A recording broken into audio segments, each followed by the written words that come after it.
morning, everyone. Bonsoir tout le monde. My name is Dr. Haitian Jean-Charles. I'm the Dean's Professor of Culture and Social Justice, as well as Director of Africana Studies here at Northeastern University, and it is my joy and honor to welcome you all here to Northeastern for this event. Thank you for joining us, and welcome to all for this community forum on dialogue about Haiti's past, present, and future. I have to say that the idea for this forum actually came from someone who unfortunately could not join us tonight, Bernadette Adonis, who's very well known in the community, but she had a death in her family, so she couldn't make it. But we were at an event for Ruthi Louis-Jeune, who will be here shortly, and we were talking about the migrant crisis. And she said, we keep having these events in Boston where we're gathering to talk about the migrant crisis, and we're doing a good job as a community to support our new, the Haitians that are coming. But at some point, we have to have a discussion about why people are coming. We have to have a discussion about the political situation in Haiti. We have to talk about what's happening in Port-au-Prince. We have to talk about it. And there are no forums for us to do so. And I was like, oh, well, we have a forum. We could do that at Northeastern, quite easily, in fact. And so this was really a community. This is a program that came from the desire of someone that is in our community. At Northeastern and at a lot of universities, a lot of the program is just decided by, the chair gets to decide or the dean decides this is what we're doing. But this is something that was asked for by someone. And to me, that's really important because one of the values that we stand for in Africana Studies is that we understand the fact that we are a university that is here in the city of Roxbury, that is a Black community that we came into, and that we have a responsibility to the community that surrounds us to do programming that is for them, and that invites them in. And so that's why we have beautiful flowers for you to enjoy, we have food, and we really try to welcome people because this is part of our ethic and the community of care that we believe in. Oops, excuse me. Oh, I'm just gonna stop.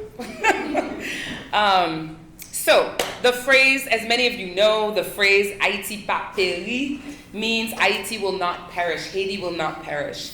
It's a phrase that we call upon for strength, for inspiration, and for hope as we look to our past and remember the work of our ancestors, but also as we look to our future and think about what we will be. Today's event is inspired by our community member, as I said, but it's also a time for us to not only have this discussion to hear from some experts, but also to have dialogue and to think strategically about how we as a community are positioned in this time. I'm so happy that so many people here have joined us. I'm so happy to see people like Alex Cantav here. My dad, Dr. Jean-Charles, who has done a lot of organizing in Boston before he moved back to Haiti, is here.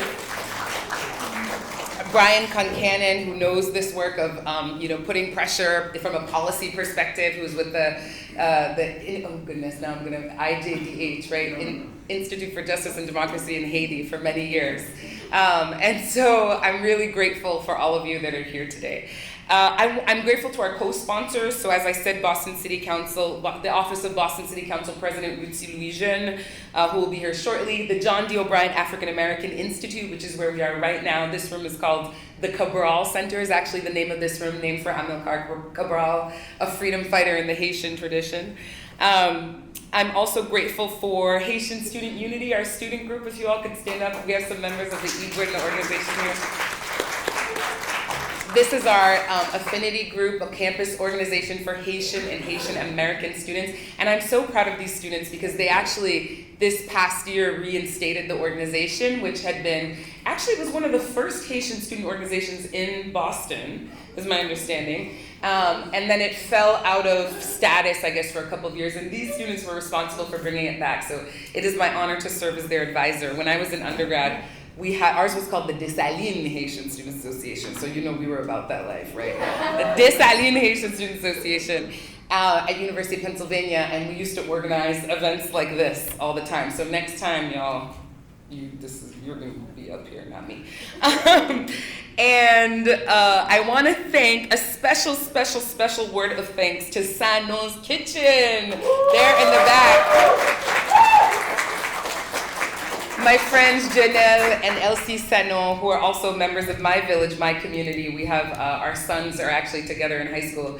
And Judith Bernier is also there helping. Our children all attend school together, and it's such a blessing to just have a Haitian-owned company to do the food. Please take their card. They're available. They're a new catering business. They're newer in the Boston area. And I mean, you see it's worth it, right? The food is good, right? And they're like, you know, at first I was like, I don't know, Tati, like, just give us like, you know, dîner collé and like some chicken. And she was like, oh, is it in a Haitian event? And I was like, okay, yes, just give me everything then. Macaroni, griot, tout bagay, banan, pickles. So thank you for everything. And lastly, I want to say a word of thanks to my wonderful, excellent team in Africana Studies, in the Africana Studies Program. Asia Potts, who's my graduate research assistant. Serena Turner, our co-op student. Talia Williams, and Caitlin McPhee, without whom this organization would not be possible. Okay, so I'm going to quickly now just read the bios for our speakers. We're so pleased to welcome Monique Clesca and Cécile Accilien here for this conversation. I was saying earlier today I had a meeting with all the chairs, with the dean in the College of Social Sciences and Humanities. And when I announced the event, there were so many people that knew who Monique Clesca was because they were like, she was on Democracy Now!, she's been everywhere. And I'm really grateful to people like Monique who are using their voice in this time. I always think about the ways that we all have different talents and gifts and resources, and how do we use those in service of Haiti, in service of our people. And Monique is someone who has been doing so. She's an international consultant after a career of more than 25 years specializing in high-level policy dialogue, human rights, youth and women programming, development, and crisis communication. A feminist, pro-democracy, pro-social justice activist, she is also a member of the Civil Society Commission to find a Haitian solution to the crisis of Haiti think tank, and a member of the Montana Agreement Monitoring Bureau. Ms. Clesca was appointed representative of the United Nations Population Fund in Niger in 2012 after serving as its regional advisor for Africa in New York and regional advocacy and communication advisor for 22 Southern African countries. She led her team to winning a Webby Award for the series on Niger girls empowered against child marriage, as well as to record resource mobilization for the implementation of the co-op program. The president of Niger awarded her the country's highest honor, the Niger Order of Merit, that of a commander, in 2016. She is also founding member of the MC Conseil, a communication and special event firm that provided services to government, civil society, and international organizations in Haiti between 1996 and 2003. Previously, she served as advocacy and communication officer for UNICEF Haiti from 1983 to 1996, and spearheaded the campaign of the Convention on the Rights of Children and a national network of media and journalists in favor of children.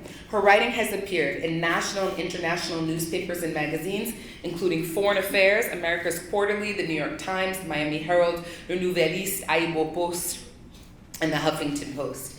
She has authored 2 books, a novel, La Confession, and a compilation of essays entitled Mosaïque, and is currently writing her memoir. I'm writing a book on Haitian girlhood, Monique, and I'm very excited about your memoir, celebrating my mysteries of her childhood, about her childhood as a girl living in the Judaïa dictatorship.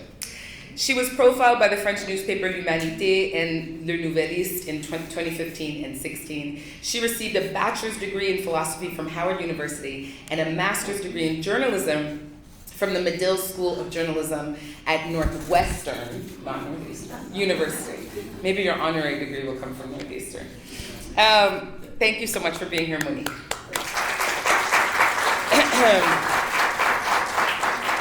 And before I introduce our next speaker, I also want to say that these speakers were chosen purposefully also because I wanted people that could give us background and context. So there might be some people that know a little bit less about the situation, as well as people who know a lot about the situation, so we can bridge that gap. So the next person is someone I'm happy to call a friend and a sister in the academy. Dr. Cécile Accilien is professor of French and Francophone Studies at the University of Maryland. She has affiliate appointments in Africana Studies and Women, Gender, and Sexuality Studies. Her areas of research are Francophone, African and Caribbean literatures and cultures, gender and sexuality studies, and film and media studies. She has co-written and co-edited several books, including Teaching Haiti, Strategies for Creating New Narratives, The Anti-Racism World Language Classroom, and English Haitian Creole Phrasebook. One thing I love about Cécile is that she really shows us the richness of what it looks like when you study Haiti. She is someone that works in the field of linguistics, so she's taught Creole classes, but she also works on film, she also works on literature, and she also is the president of the Haitian Studies Association, which is an interdisciplinary organization for people who do research on Haiti. She recently published a book called By l'Audience, Haitian Popular Film Culture. If you have not read By l'Audience, I highly recommend it. This book is giving us an archive of Haitian film, and it's not just the ones that you know, like Raoul. It really traverses the genre of popular film. She published it with SUNY Press. Since 2019, she has been serving as chair of the editorial board for Women, Gender, and Families of Color. She serves as president of HSA. She has written for Truth Out and Latin American Commentator, and she is also a co-founder with Jessica Adams of Soli Consulting, LLC. Please join me in welcoming these phenomenal panelists. I also want to recognize that Madam President of the Boston City Council is here with us. Thank you. This is an incredibly busy month for her because it's Haitian Heritage Month, and so we really appreciate you being here. We know you're also in many ways a Northeastern baby. Woodsy's father has worked at Northeastern for many, 20 years. 22 years, so that means you were what, 2 when you started? So again, speaking of people who have been tirelessly advocating and using their voice and leveraging their power, that is what Woodsie has been doing here in Boston, and I'm so grateful to call her a friend and a sister as well. Anali, okay, Anpali, let's go. Thank you so much. First, I'll call Monique to the podium, and then Cécile, you'll just go after her, and then the two of you can chat, and then we'll open it up. Thank you so much, everyone.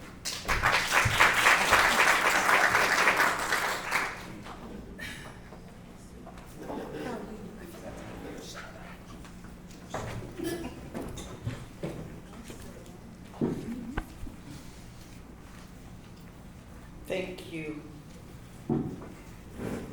Thank you very much. I'm very honored to be here. So I want to say thank you for the invitation. And it was totally unexpected. And it came at the right time. And I like to interact with the university students. And that was really what drew me to it, and the surprise also. And so I'm very glad. Thank you very much for the invitation. So Haiti today, and perhaps what I will have an introductory statement, which is the chaos and the catastrophic situation of Haiti today is the responsibility, one, of the Haitian leaders who we have had, as well as the United States government, the Canadian government, the French government, the UN, and I know the UN well, having worked for them for close to 25 years. So I think it's important to know this. This is the kind of background that is important to know. Now, the current crisis of Haiti today actually started in July 2018. What happened then? During 3 days, you had youths who took over the streets. They rioted. It was a riot, and it was a social justice movement also. Why do I say this? It's because when journalists asked them what they wanted, they said they wanted jobs. They said they wanted health care. They said they wanted job training. they said they wanted education. And one of the things that to me was particularly strong was I heard one guy say, Jovenel Moïse, who was the president at the time, he has to know the country is not only his, it's ours.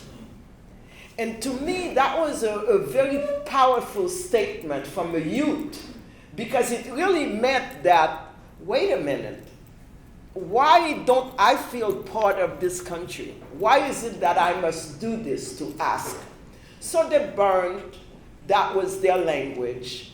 They destroyed, that was their language. But I think that was something that was extremely important then. And so again, that is a backdrop, and I will come back to that. The next moment that was very important in this current crisis was what happened afterwards, which is a huge civil society movement led mostly by young people, millennials, and a lot of women. Among them, one I just saw here right now, Emmanuela Douillon, who was one of the leaders of the anti-corruption, anti-impunity movement called Côte Corp Petro Caribbean, because there was $4 billion that was loaned to Haiti by Venezuela for development projects, schools, markets, healthcare, stadiums for youth, etc. And a lot of that money was stolen by the leaders of Haiti. So there was a massive movement, anti-corruption, anti-impunity. And I'm saying this to kind of give you a chronological in terms of the more recent, so you can understand it a little better. And then one thing happened, this was in November, as a massive demonstration, anti-corruption was about to start. It was a massacre called La Saline, at La Saline, the La Saline slum massacre. And the whole idea was that if you massacre some people, is there a problem? We're just trying to put the screen on. Okay. Thank you. The PowerPoint slide. Okay, yeah. If you massacre people from that area, perhaps people will be terrified into not going into the streets. So what happened? 71 people were massacred, and a number, maybe close to 20 or more, women and girls were raped, gang raped, a lot of them in front of their family members. And I think one of the reasons I'm saying this is to show that the linkage between the power structure, the economic structure, and the gangs, because in a report that came out afterwards on the La Saline massacre by the human rights organizations in Haiti, as well as I believe it's a Yale Law School clinic, legal clinic, said it was crimes against humanity. And that was really the first time that we really heard of the name barbecue. He was known before for another massacre, but this one was the time we really heard about it. And heard about somebody called Moncherie, who was in the Interior Ministry. So you had government cars who were taking ammunitions and guns to a high-density slum area to kill people, to commit a massacre. So you had like the government feeding into the gangs, and it was both of them together.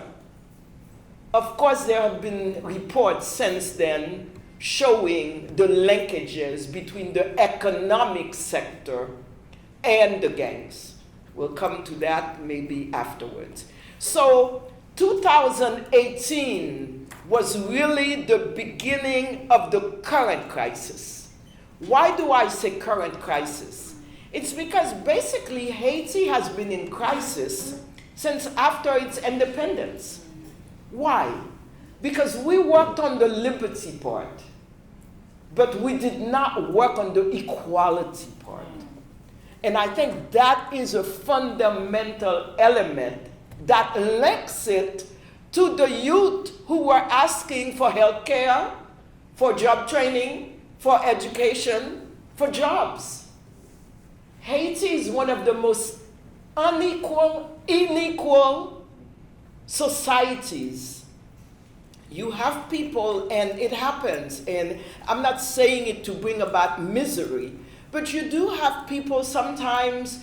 I know when I worked at the time I worked for UNICEF, there were people who were sleeping in shifts. Some in the morning were sleeping because there was not, housing was so bad in the area of La Saline, Cité Soleil, they slept in shifts. You didn't have enough beds for everybody to sleep at night. So some slept during the day, some slept at night. So housing is a fundamental issue. Health is a fundamental issue. Education is a fundamental issue. So the point I want to make here is what? We have a situation of massive inequality. Some have. I don't have a problem with some have. I've worked for what I have. I went to public school in Haiti. I worked. My mother worked. We did that. But a lot of other people who don't have a chance. At the time, education was the ticket. Right now, education is no longer the ticket because you might be able to have your education. So many kids have their education, but they cannot find the jobs they need. They go to the university, École Normale, École de Médecine. They don't have the jobs, they don't have access. Apart from the inequality, what has happened? I think I'll call on something called a social contract. The social contract is what? It is that when you are a leader of a country, a leader, you provide services. Why is it that you would want to be president of a country and not provide services?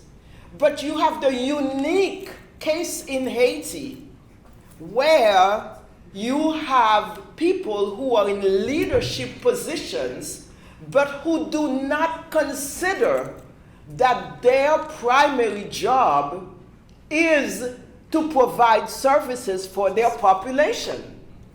So you have a situation where the primary job is to make money, is to steal money. So you have a situation where money comes in to customs, but it goes into people's pockets.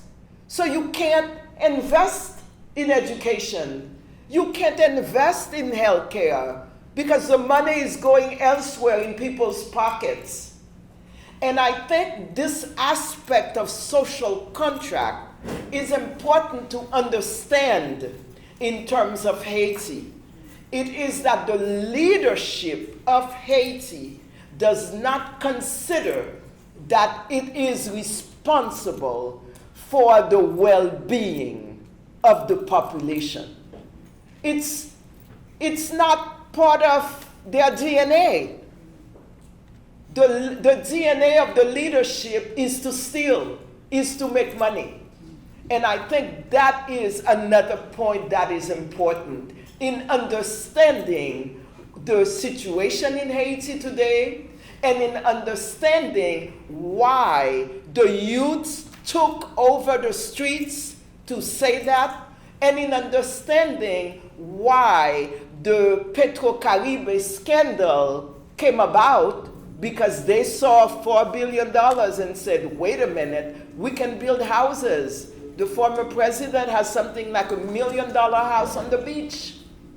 I don't have a problem with the fact that you may want a $1 million house, but make money honestly to buy yourself $1 million house, but not on the back of a health center that was supposed to be built, a market that was supposed to be built, or the president's son has apartment buildings. Well, he was supposed to build stadiums throughout Haiti. The stadiums are not built, but his apartment building is built in Pétionville. So these are some of the issues: the inequality, the fact that the government leadership does not believe in providing services, rather they believe in stealing the money. They do not believe in that. The youth, the people of Haiti, I remember I was in the demonstration, the Petro-Caribe demonstration, and a woman, an older woman who was next to me said, she said it in Creole, mes amis, moun yo te gen kob lan, epi yo pa mette l'école pou ti moun yo. And it really was, there was all this money, and they did not invest it in schooling. So I think what one had was a kind of massive social awakening of, it wasn't a question of we didn't have money. It was a question of we took the money. And it was a question of we did not consider that it was important for you to have health care. We did not consider that it was fundamental that you have education. We did not consider that it was important for you to have job training so you could go about your future. So I think these are all the elements of the crisis. And then you have, at the time, a president who was extremely unpopular, who actually said something like, after God, it's me. He did say it. Après Dieu, c'est moi. He said it. And so, who tried to do a constitutional reform, not the way that it was supposed to be done. And unfortunately, he made a lot of people that he had worked with unhappy, and unfortunately, he was assassinated. And it is a tar on us Haitians that a president can be assassinated in his bedroom. It's a shame. When I lived in Zimbabwe, people used to say shame. They didn't have to say anything else, just shame. Could you believe this? A president is assassinated in his bedroom? And then there are Colombians who are involved. And then there are others who are involved. So it's nobody knows. But bottom line, we need justice for that. And in Haiti also, not only in the US. So, going back to this, while Jovenel Moïse was in power, there is one element that I think is fundamental also there. The gangs took over Martissan. And when they took over Martissan, people then exodus. People went to Carrefour, people went down south, people went further down. And the reason I mention that, that was the first big gang takeover of an area. And what was significant was that government did nothing. Government didn't instruct the police to, you take Martissan back. No. They just stayed there, and then a few months later, other neighborhoods were taken. Even Carrefour Ferry last year, when the population went to the police to say, the gangs are coming, the police fired tear gas on them. Rather than go help them, the police tear gassed them. They went 3 times. And so you have had massive exodus from different neighborhoods. So the gangs were totally empowered and worked with government.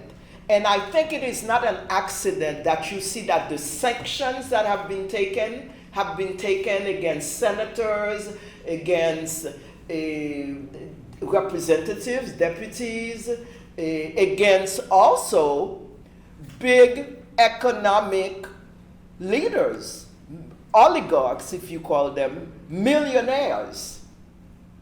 So they have been involved also in terms of the gangs. Now, I've put some dots and trying to link them all together. Why is it that I started by saying that the current crisis is a result of Haitian leaders as well as the US government and Canadian and French and the UN? Why? It is because we have to admit Haitian leaders have been in power. So I can't just say it is the US. Haitian leaders made the decision to steal the $4 billion. They made the decision not to invest in healthcare, not to invest in education, not to tell the police, you must go. And I just want to open a parenthesis. Why must you even have to tell the police they must break up the gangs? The police is there to protect you. They must know this. But no, you've got to tell them they must do this. So Haitian leaders are in the lead in terms of the responsibility for the chaos, for the catastrophic situation that we are living now. For the deaths, because there are a lot of people who died during that time. And they worked with the gangs. They armed the gangs. There is even a UN report that says the president, Martelly, actually created gangs. So it's not Monique Clesca who is saying it. These are like human rights reports and UN reports and other government reports. Now, why is it that I say the United States and the other government? It is because these people, if I talk only about Martelly, recently, last week, I was at the State Department and I said, listen, you all Americans talk about how bad it is, voter suppression. One should not do voter suppression in the United States. But what did you do in Haiti in 2010? You took somebody who was in third position, you brought him in second position, and then you brought him in the first position. This was the Democrats who were in power then. It was not Trump. It was not Republicans.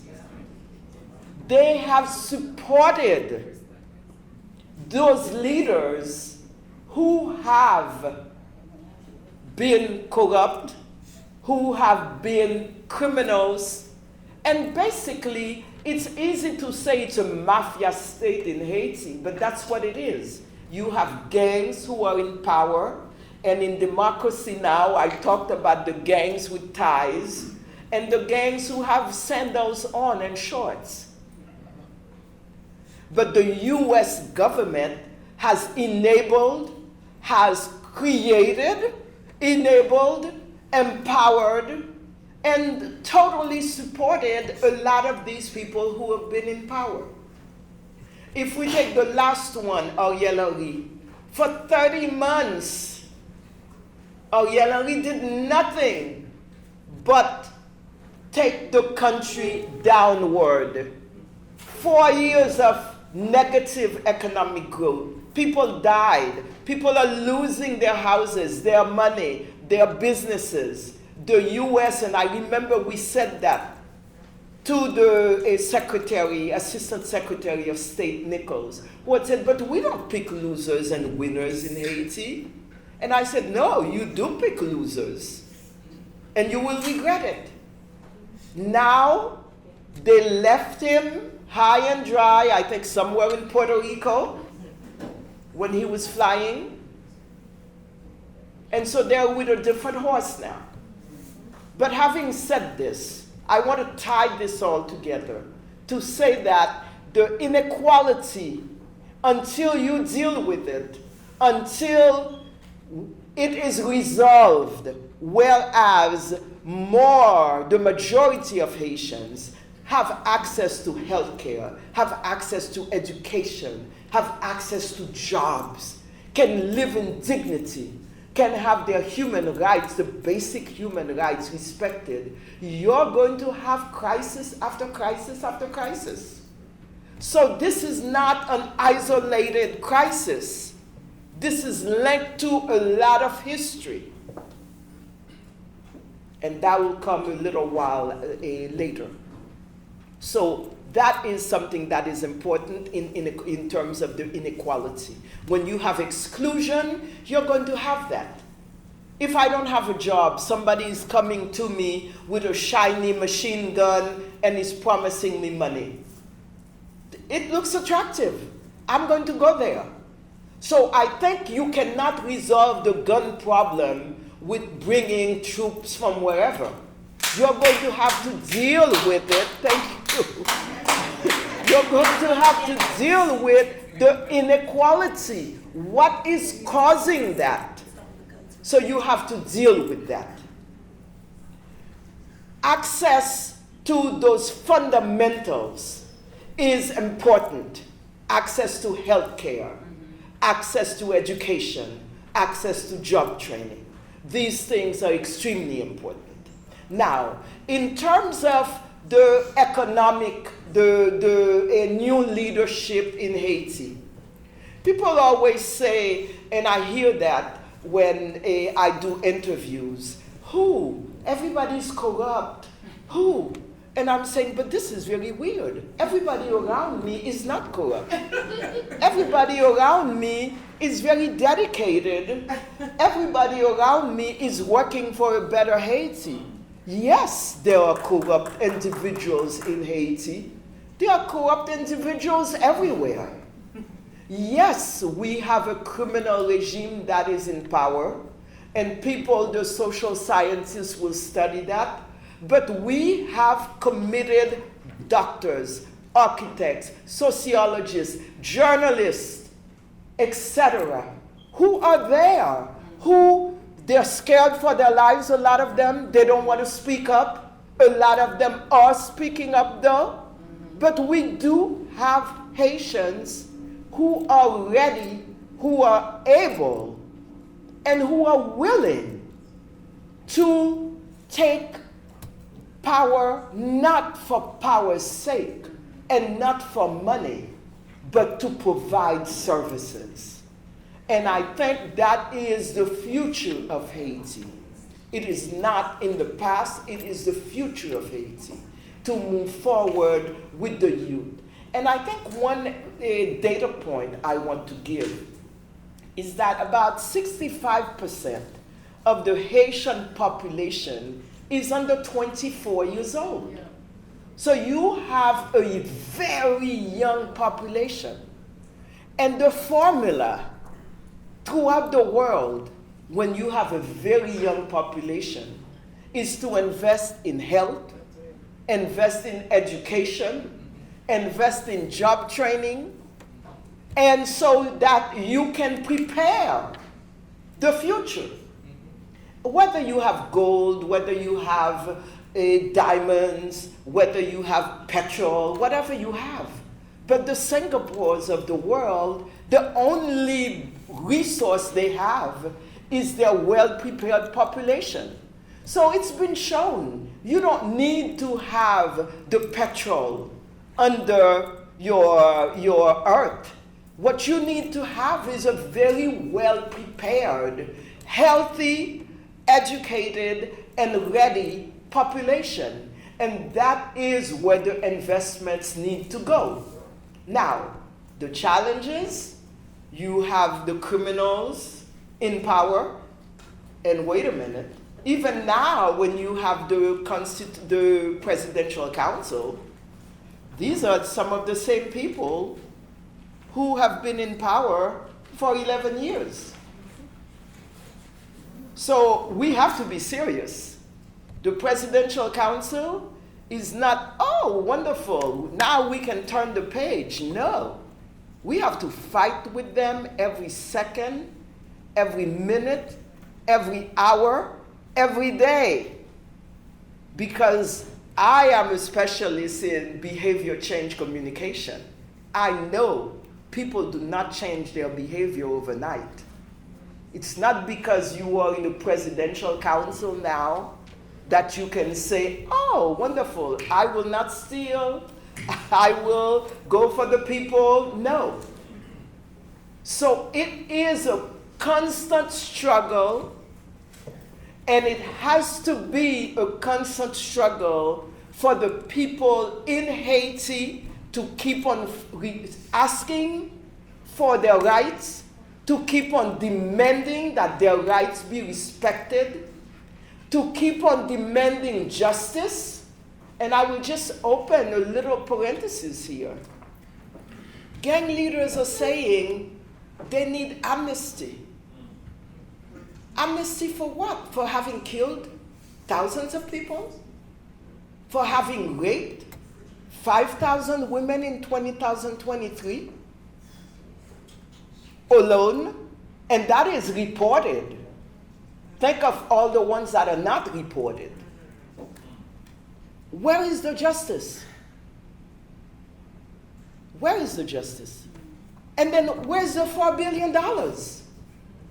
The ones who stole, they're there. They're looking at us. So justice must be one of the priorities for whatever government is coming. Now, there are lots of other things I could say, but I wanted to bring those elements in terms of the inequality, in terms of the exclusion that people feel because of the inequality, in terms of the leadership of Haiti that does not respect the social contract and has not for years, centuries, even decades, centuries, and the effect that has also, in terms of the corruption and the impunity, in terms of the linkages between the leadership, the economic elite, as well as the political leaders. Bring that all together in terms of the responsibility of a government like the United States government, that for stability, that's what they usually say, support people who are killing us. They do it, and they have done it, and they will continue to do it. Will they learn the lesson? I do not know. But it is important to bring that element together. The Canadian government, the French government, the UN government, who have all worked together while we were dying, while we were in the streets, being shot up with tear gas, while our sisters are being raped. They were there. They didn't say anything. So they supported that, they enabled that. So bottom line, I just want to make sure that I've connected some of the dots for you so that you can have an idea of why we are in such a chaotic, catastrophic mess today, and why people are leaving. They can't stay. They don't want to stay. They're being killed. They're being raped. Some people have had to sell everything. The kidnapping, remember the kidnapping? So we are in a situation now that some economists say is worse than when after the earthquake. It is a catastrophe. Now, we have three Haitis. We have the Haiti, which is the Port-au-Prince central part with about 4 million people. And then we have the southern area, which is cut off from Haiti, which has its own economic problems because Haiti is a big market. in terms of bringing goods, food, etc. So it has its own problems. And then we have the northern area. The Artibonite is gang infested also, more so than before. But we have the northern area also that is kind of almost an oasis in the middle of a desert. You know, because the Cape Haitian airport is functioning as if it was in another country.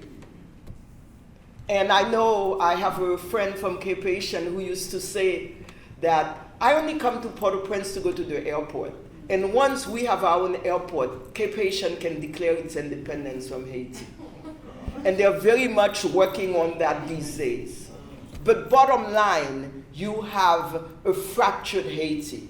It could be an opportunity going forward in terms of development so that Haiti is not as centralized as it is right now, but we will have to see in terms of the way forward. So the transitional government now is in place, not government, the presidential council. The government should be in place probably in the next 2 weeks. And then the problems will continue, but at least we are hoping that there is a decision to change things, to start putting things, doing things differently, putting other things in place so that when elections come around, within 2 years, things can be different. And when I say things can be different, I'm hoping that there will be more youths, more women who will be going for electoral offices. And it can be done. And it needs to be done because women constitute 52% of the population of Haiti. But in the data point, in terms of women's participation, it's only 3%. When you look in terms of the world, the participation of women in politics, it's only 3%. So having said this, I hope that I have put some of the dots together for you in terms of why we are where we're at, how maybe some of the challenges we must face to move things forward. And I will be here to respond to some questions when we have our conversation. I hope I haven't gone over the time. Thank you. I haven't. Sorry, I didn't realize that. Thank you. Sorry about that. Thank you so much. Okay, before I welcome Cécile up to the mic, thank you so much. So we're just going to adjust things. We're going to remove one of our conversations, and we'll just do the Q&A with everyone. And we're going to fix the slides. That's why the music's back on. I wanted to take a moment. So now, if you want food, if you haven't got food, I also was terribly remiss. So Emmanuela Douillon is here. Thank you. I'm so happy to see you. I also want to recognize a very important person who is Caroline Désiré, who is the Executive Director of the Haitian Women's Association in Boston. It's always nice to have more feminists in the room. I have to say that I've known Caroline since I was 22, when I was in graduate school and I used to volunteer at AFAB. And what I appreciate so much about Caroline is that she showed me a model of organizing and community engagement in the Haitian community in Boston that centered women and girls, and I've never forgotten that. So my students do some work with Caroline at AFAB also, and Caroline is also working tirelessly right now in relation to the stream of migrants and the crisis level of migrants that we have here in Boston. Ready? Yes.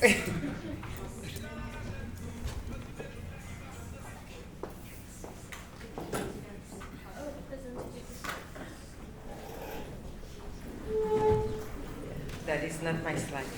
It's Mickey. Okay, I think you can press this button to advance it.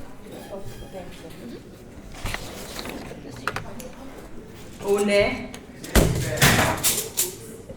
So sorry. No, you're fine. It's just the spirit talking. I have time myself. I will try not to go past the 18 minutes. I will still have 20, so bear with me, please.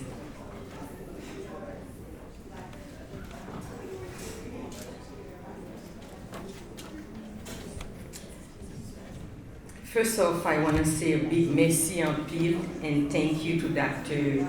Regine Jean-Charles, Kathleen McPhee, and everyone else who worked behind the scenes to make this program happen. I am very honored to be here.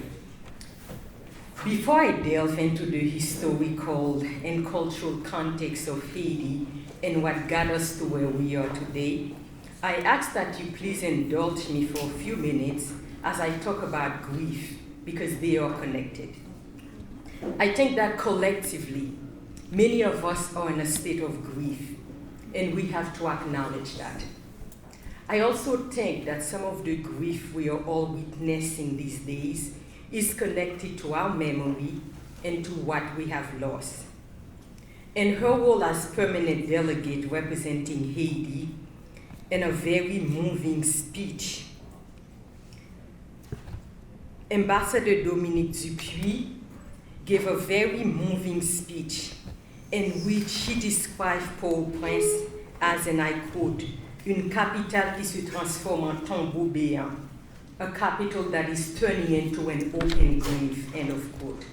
I constantly grieve for Haiti. I grieve for the countless women, children, and men who just want to live in peace and freedom. I ask that we pause for 1 minute in solidarity and respect for the women, children, youth, and men who have to witness and face such atrocities where their lives are not respected and that have lost their basic rights and dignity as human beings. Let us intentionally grieve as we think about them, and I ask that we pause for 1 minute, please.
Thank you.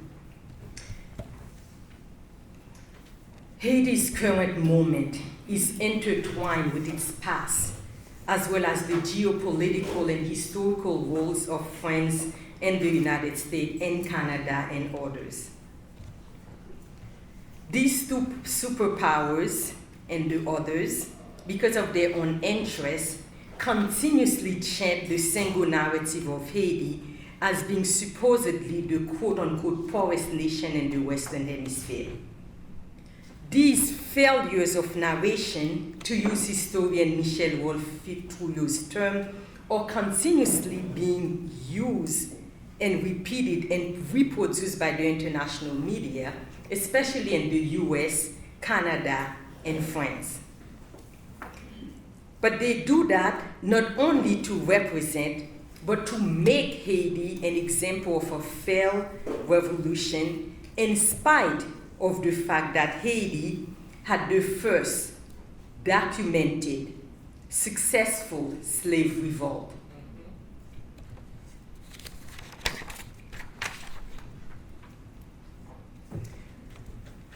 After the Haitian Revolution, Haiti was forced to pay France 150 million francs, 10 times the amount that the US paid for the Louisiana Purchase, which was 15 million francs.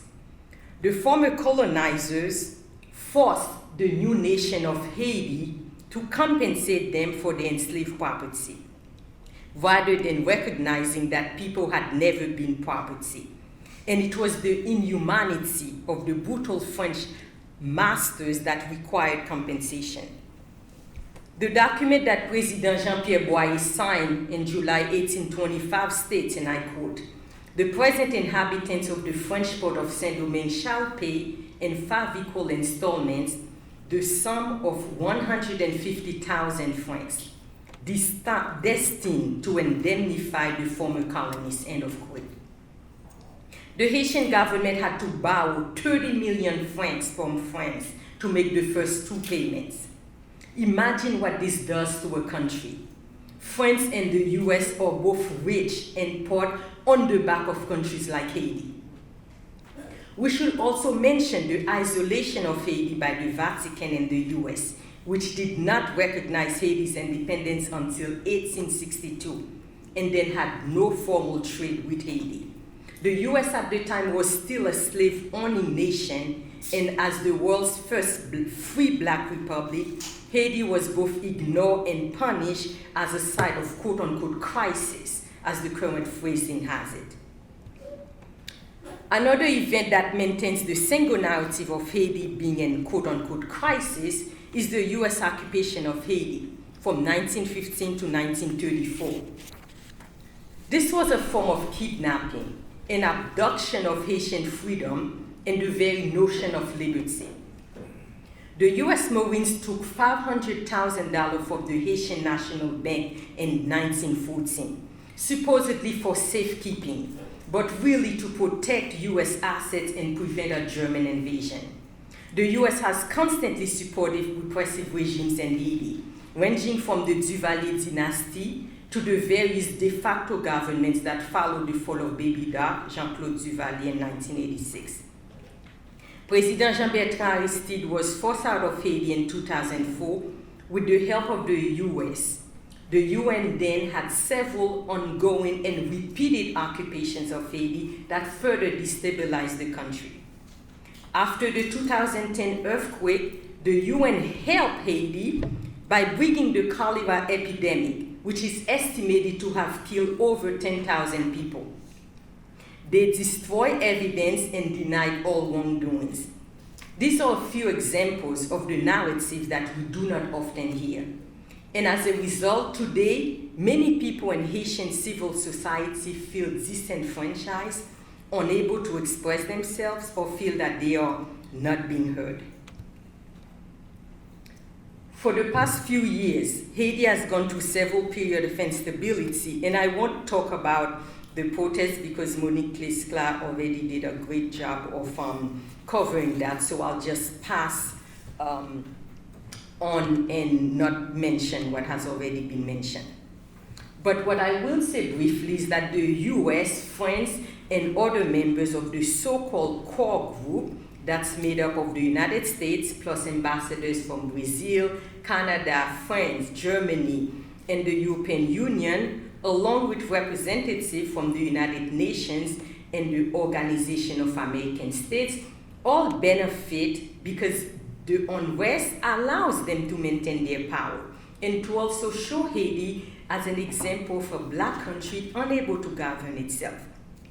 But it will be too simplistic to just blame these actors because they work in close partnership with the approximately 1 to 5% of Haitian leaders who steal the country's wealth.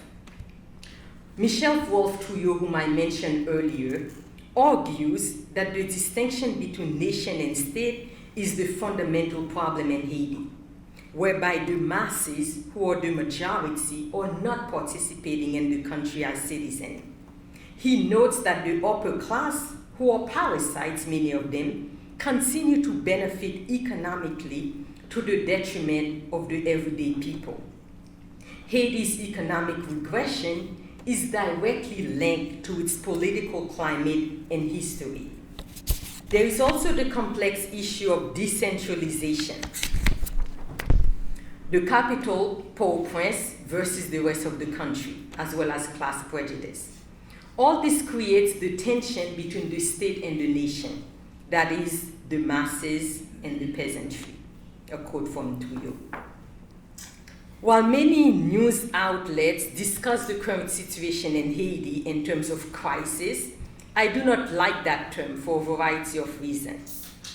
The noun crisis is from the Latin form of the Greek word crisis, which means the turning point in a disease.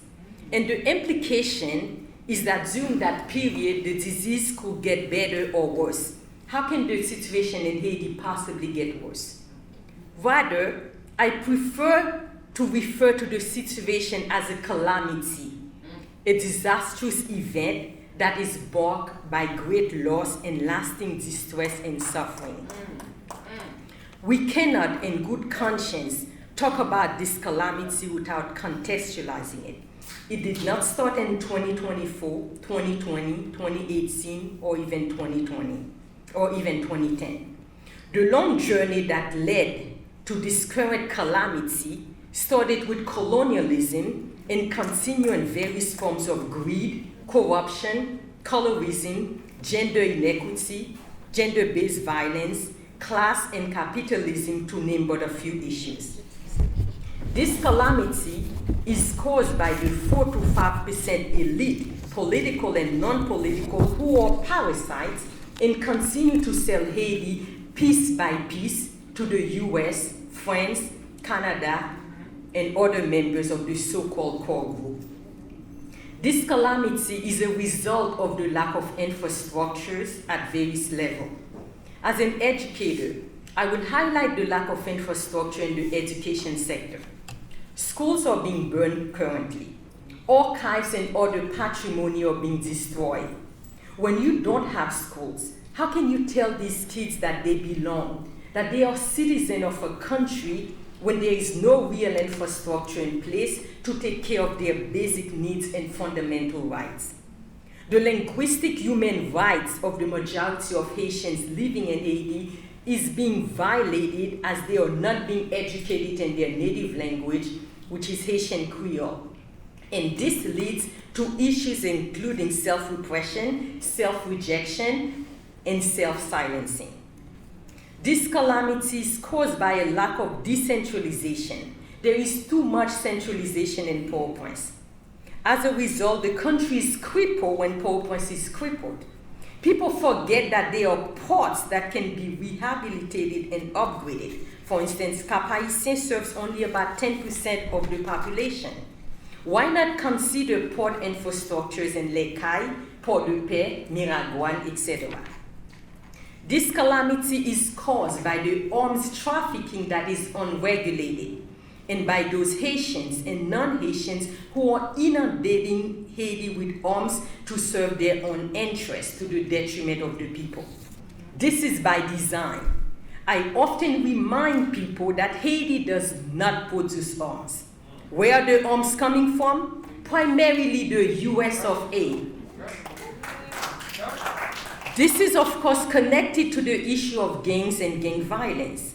This also impacts gender-based violence, and we see that women are collectively being raped. The gang violence is creating further instability for many, especially youth who find themselves in a situation where joining a gang is the only way for them to survive. The situation of gang is complicated. Some have called them terrorists. Others have called them revolutionaries. The gang issues is very layered and cannot be simplistically put in a binary of good and bad. This calamity is caused by the lack of infrastructure, as it also relates to roads. When you don't have roads, you cannot take your goods from one place to another, and your economy is crippled. This calamity is made possible, again, by the double debt. Again, Haiti had to pay France in order for it to recognize its independence. And there's been a lot of talk, and I'm stressing the word talk, about reparation. But let's be real, folks. France is never, ever going to return that money. The questions that should be asked are, how can France at least create infrastructure in terms of road, electricity, and education? Who can make them do that? In November 2022, the New York Times had a quote-unquote special report entitled "The Root of Haiti's Misery: Reparations to Enslavers," whereby they did a very detailed analysis on the double debt. They were able to show the history of the debt, who gained from it, and how it continues to impact Haiti. We know who many of the descendants of the families who receive payments are. The Crédit Industriel et Commercial benefited from an 1875 loan to Haiti that helped finance the Eiffel Tower. I was in France last month at a conference, and I was very tempted to go ask President Macron to return some of the money, but I couldn't get in contact with him. It's interesting that the investigation by the New York Times estimated that the $21 billion debt is really worth $115 billion in lost economic growth over time.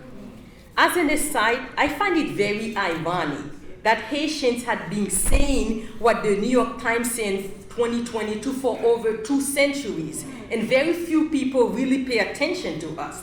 But then again, that is how power works. The US also stole money from us during the American occupation. Let's follow the money because money is power. This calamity is caused by the so-called help that Haiti is giving during the various multiple occupation. For instance, the cholera outbreak that I mentioned, there was never any reparation. And Ban Ki-moon declared, and I quote, "The UN has a moral debt towards Haiti," end of quote. That was it. We're tired of moral debt. We want the real money.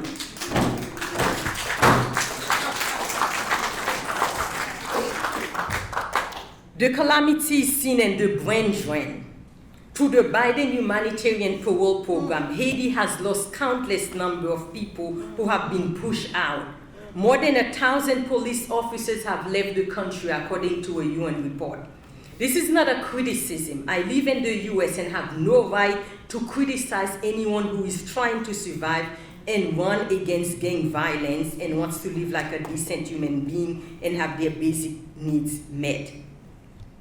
The calamity continues as the US, France, Canada, core group, UN, CARICOM are constantly deciding what is quote-unquote best for Haiti and hypocritically claiming that there should be a quote-unquote Haitian solution.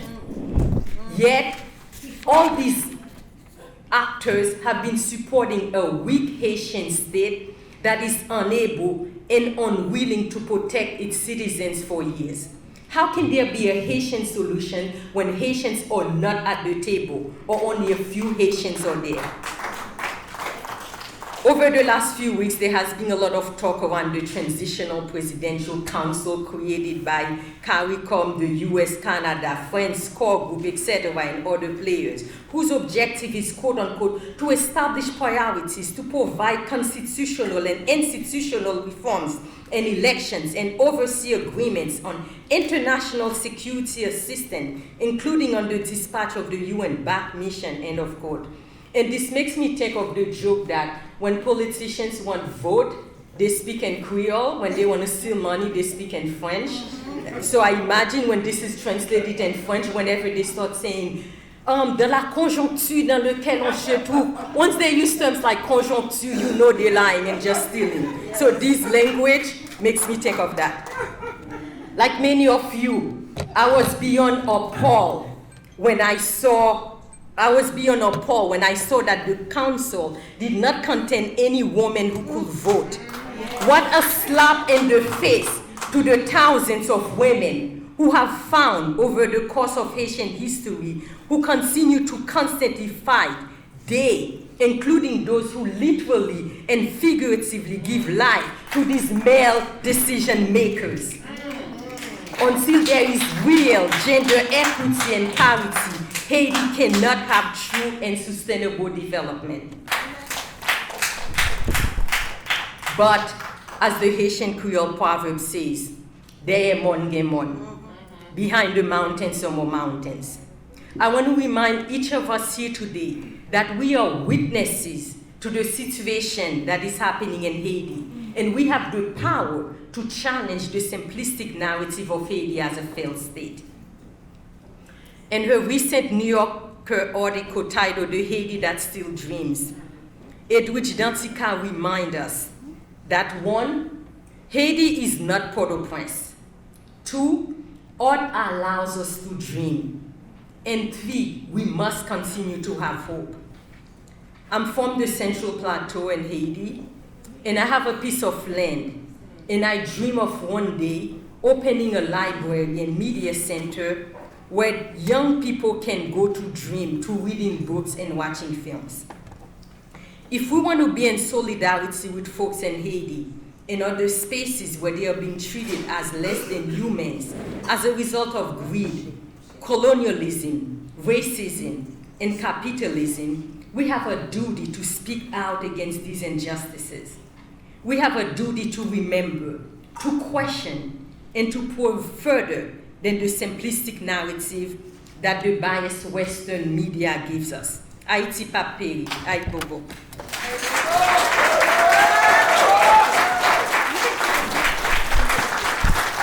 Thank you so much. Thank you so much, Dr. Accilien. Monique, please, you can come back to the stage, please. So I also want to thank Pastor Kiki, who's here in the back. Pastor Kiki has been doing work in the community with IFC and, again, for a long time here supporting our Haitian migrants and our Haitian community. So I'm going to give people I'll give you 5 minutes to talk amongst yourselves about, your reaction to the speech, to the talks as they relate to the question from earlier. What do you think is what are the most urgent issues facing us right now, and how do we think strategically to address these? And then we'll open it up for Q&A, because I want to make sure you have time to ask them the questions too. So we'll give you about 5 minutes. Thank you. We have the next 30 minutes really devoted to this group discussion time, so please don't be shy. I mean, I know the people who are really shy. The one shy person I know is actually leaving now, it looks like. You're leaving, Ernest? Yeah.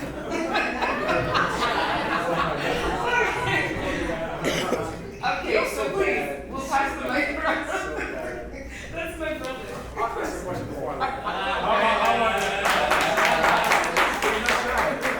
Make sure you introduce yourself. Make sure he actually is really shy. Introduce yourself. He called me out. Testing. My name is Ernest Morstein. I am a senior co-op faculty here at Corey College. I just transitioned from the Mormon King, so I have to remember where I currently work. So, yes, Monique, I have a question for you. You mentioned there are $4 billion that has been stolen that was given by the Venezuelan government. With understanding how money works, money is tracked heavily. How does $4 billion get stolen and no one is held accountable for stealing that money? Where is that money, and who is involved in the hijacking and hiding of that money? Because, like I was mentioning to Cécile, there is no mattress big enough for you to hide $4 billion. Right? Sure. The money was not given. Oh. It was a loan with a very low interest rate. Okay, understood. But the money is there somewhere. It was stolen. Yeah. So with this money being stolen, it was a loan. So the money is essentially vanished, and Haiti potentially has to pay that money back. So thereby going further into debt. So where is the accountability for this money, and where is it? Yeah. Thank you. I think that you're asking all the questions we are asking. And that was the start of the Petro-Caribe movement. And in fact, it started with one of the leaders of the movement. He became one of the leaders of the movement because he actually put something in front of him that said, where is the Petro-Caribe money? Yeah. Now, we're talking about $4 billion. Not all of it was stolen, but most of it was stolen. Now, I did talk about, I think there are a few things that we must say.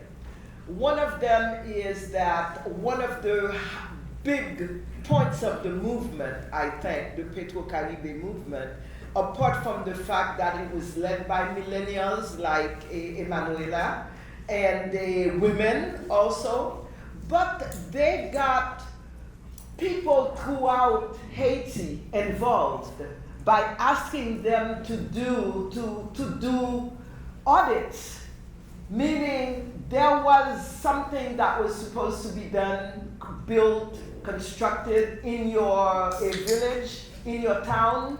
Go there, find out what the situation was. And I thought it was brilliant in terms of community involvement and finding a way, a kind of metaphorically way, so that people could understand what corruption was. Bring it to, it was supposed to be done, it wasn't done, where is the money? And getting people involved. Those collective audits were really fascinating because people use their cell phones to do it. And it was also a kind of citizen movement. So I wanted to say the positive that came out of that movement. Civil society led, millennial led, women led, and people led also in terms of throughout Haiti. But where is the money? We are asking that. Now, one of the things you must realize is up until basically last month, these people were still in power. So it is their regime from 2010, 11, that is still in power. And still, as I mentioned, it is some of these people are in the new transitional council also. So we are talking about the fact that that's why I said justice is an important element. And we're talking about justice, what they say in French, le crime de sang, which is the blood, whatever, killings, rape, and whatever, as well as the financial ones. It is important. So we are asking that, and I hope that, and I really hope, because as you say, follow the trail, follow the money, etc. I'm sure there are records. And people, for example, if you go to the area of Péguiville in Pétionville, and you say, where is the money? They'll show you the building, the apartment building of the former president's son. Michel Martelly's son has a huge apartment building. So if you say Côte Petro-Caribéen in that area, they'll say, here it is. That's where it is. So there are various ministers, various people, etc. And I think we need some regime change. What you really need is a political will to do it. And I think there also the US can help. Because I'm not sure, as you said, hide all the money in the mattress. Some of the money must have gone through US banks or US property, US whatever. So it needs the political will. This is what we need. So I wanted to bring that up, but these are questions that we are all asking. Thank you so much. I see Pastor Kiki has his hand. Thank you. Oh, I was gonna ask a question. I was next. Oh, sorry, I couldn't see it. Wait, who was the question? Oh, sorry, I couldn't see you. Sorry. And please, when you have a question, stand up so that we can see. And make sure you introduce yourself, please. And then we'll give the mic to Pastor Kiki. Yes, of course. So my name is Soraya Jean-Baptiste. I'm a community member. Currently, right now, I've started a Haitian think tank. We call ourselves the Haitian Connection Group, and right now we have 60% in the U.S. and 40% in the grounds in Haiti, and we work to come up with ideas to figure out how we can do mobilization in Haiti by directly having people from both sides connected to see if we can kind of actualize a lot of these initiatives.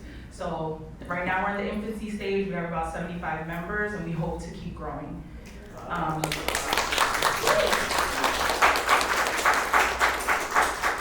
right, so my question is for both panelists, and it's kind of a compounded question. So with education down and with the diminishing middle class within Haiti, would you say this is an orchestrated effort to ensure Haiti never gains mobility for countries to extract their cheap labor? Also, it seems as though the knowledge and resources are concentrated in the I say diaspora, sorry. Can we organize to push for dual citizenship in order for us to have more influence? How can we expect a population that has some of the best and brightest leaving the country to make change?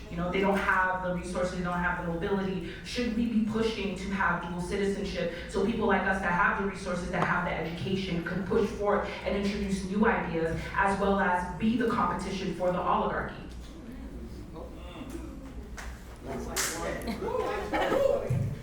That's another conference.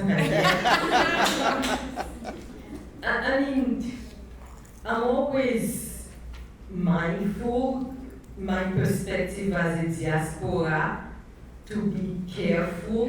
And for me, I like the idea of being in collaboration, because sometimes I think there are some of us diaspora, we go to Haiti with this mindset that we know everything, we know better than the people living in Haiti, and we reproducing neoliberal and neo-colonial ideologies. So that's something we have to be careful of. However, I do hear the dual citizenship. I mean, I don't have it on paper, but for all intent and purpose, I'm like Haitian. And for all intent and purpose, we know without us, there will be no Haiti, in the sense that I don't know, I forget the percentage of Haiti's GDP that we, and this is the official, that we contribute to. And so I do think it will be helpful for Haiti to have something more formal for every Haitian to have dual citizenship. But as far as the role we need to play, there has to be,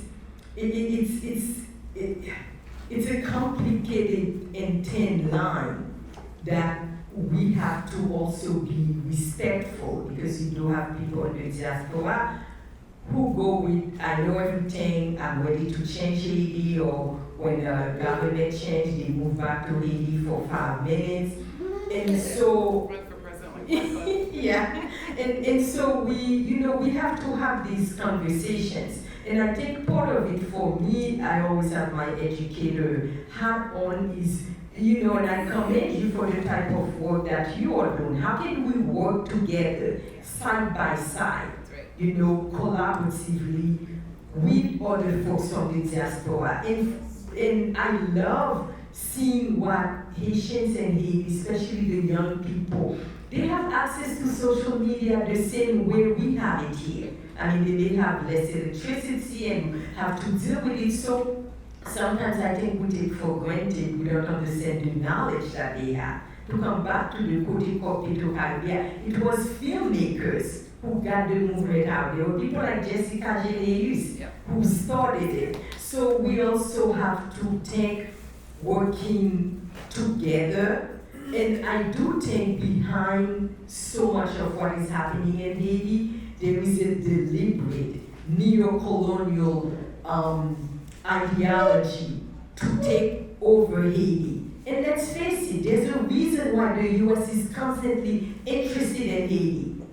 And I'm not a political scientist, but I know geopolitically, Haiti is important to the US. There's a reason why people go to La Bazie, and you will have people, I'm sure many of you have this experience, like, oh, I went to an island called La Bazie, and I'm like, you are in Haiti. But what's frustrating that we also don't hear is how people in Haiti, every day, people are fighting. We don't see that, because that's not the narratives that the neo-colonizers want us to see. There are people, I have colleagues, people I know personally, who have decided they are staying. I have a colleague I remember, he's a sociologist, he said, I was born in Haiti, I will die in Haiti.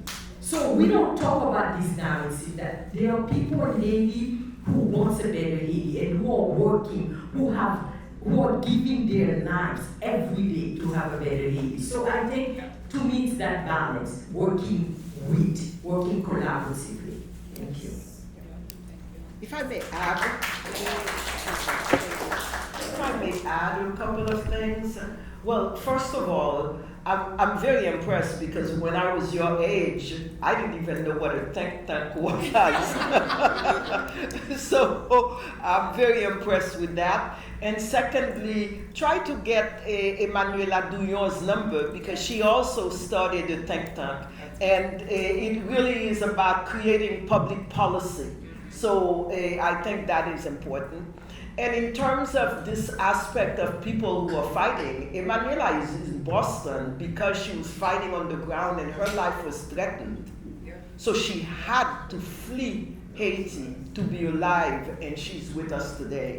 So I think it is important to recognize the fact that people are fighting. And I live in Haiti, and my family, they don't tell me anymore. Be careful, because they know it's a subject that I will not deal with. But I know the anxiety that it causes them. But you gotta fight, and that's what it's all about. It's about fighting.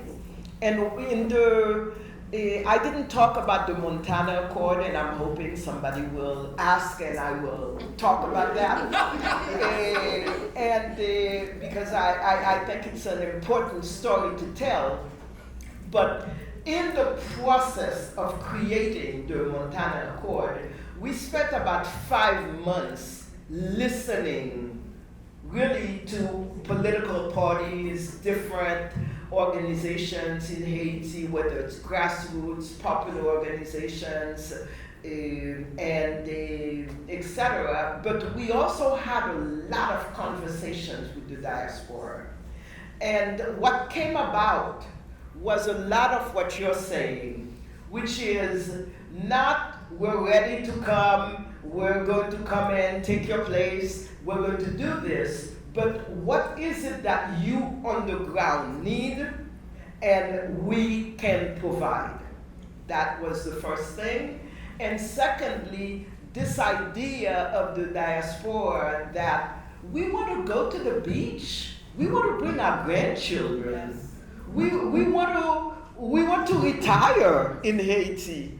So this idea of a loss and all these kind of dreams that one had, which when I retire, I will go to Haiti. And you talked about the land that you have. And that's a lot of what we heard from the diaspora. It's that we don't want to remake Haiti. We just want you all who are there, get it together, and what help you need from us. Financial resources, human resources also in terms of support. So I think that is something that we heard. Another thing that we heard is this idea of double citizenship.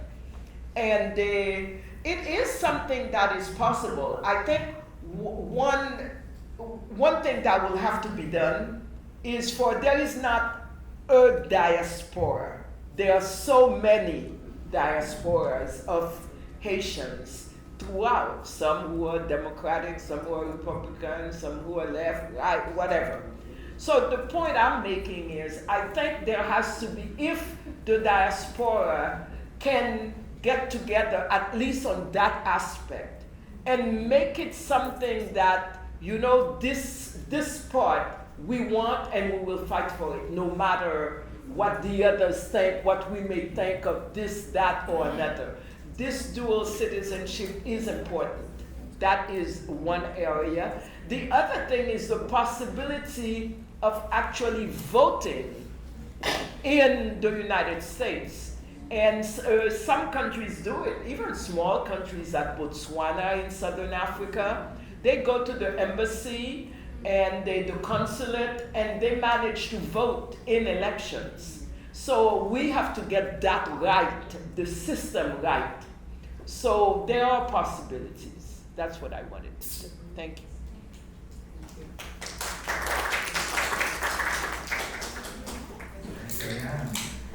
Good afternoon to you all.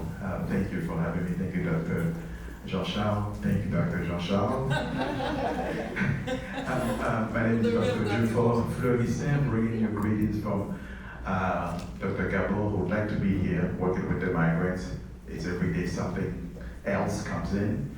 We're going to greet also as well from Wilna Auguste, the founder of Haitian American United Incorporated, HAU, and you are all invited this Sunday to the Haitian Unity Parade.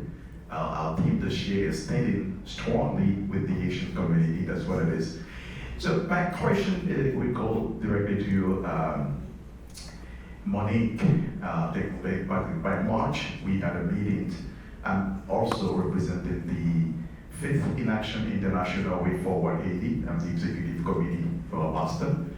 And you were telling us what comes next within the council. And then there were rumors about that you would be also a member, a council member. My question to you, why you are not a member of this council?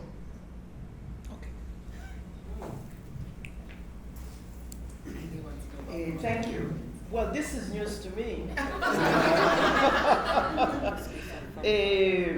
Okay, now the council is a 9-member council.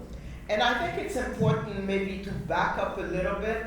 One of the things, I am a member of the Montana Accord Monitoring Bureau, and we wrote the Montana Accord.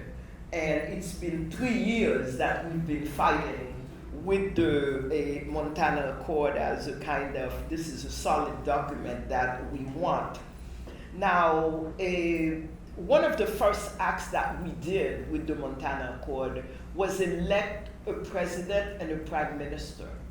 And we thought at the time that when the transition came about, that this would be the person who would represent the Montana Accord. Now, that is one. Secondly, now that there is a council, he is the person to represent the Montana Accord in the council. But I think to explain the presidential council, the Montana Accord had always thought and pushed the idea that in the Constitution of Haiti, there is the prime minister who executes, and then there is a president.